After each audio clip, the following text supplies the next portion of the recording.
can start doing my secret vlog. And then, because alis na kasi ako dito sa dorm.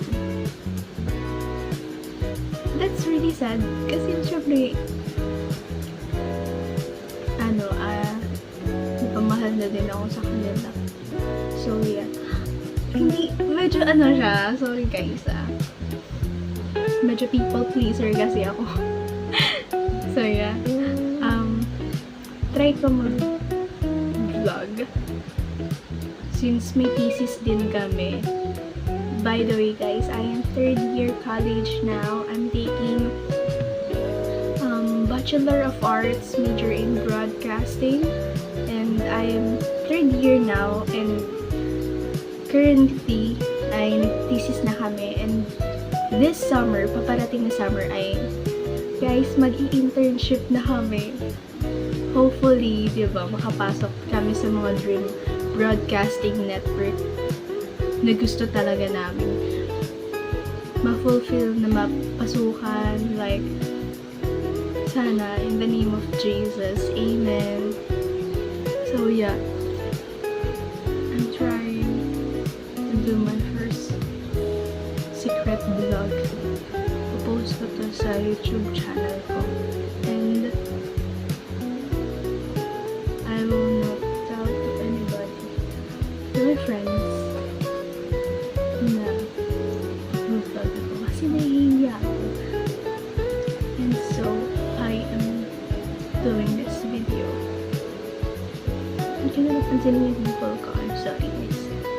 Kasi I have my menstruation today, so ipi-break out ako.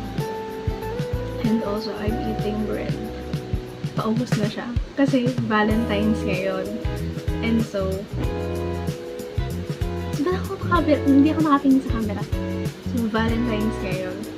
And ang expiration date ng bread is 15. February 15. So, di ba, pati yung bread may expiration. So, hindi ako naubusin. Kasi, sayang. So, I need to eat. Wala. Hindi po to sponsored. So, yeah. So, also today is Carrot Day. Happy Carrots Day! I've been studying 17 for almost 3 years. I've become a carrot noong 2023. Nung for some reason, really, naging hope ko sila. At that time, so magkukwento na ako about sa story about that. Because, di ba nga, nag-enlist yung BTS. So, parang nawalan ako ng gana mag-stan ng mga K-pop. So, sabi ko sa sarili ko, parang hindi ko na kaya mag-stan ng iba kapag nag-enlist yung BTS. So, but, I am here now. Standing in all of you. Charot! No, I'm here because, yeah, I found 17. I found 17.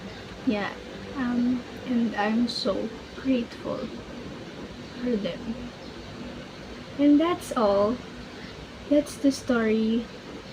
How I became a fan of 17.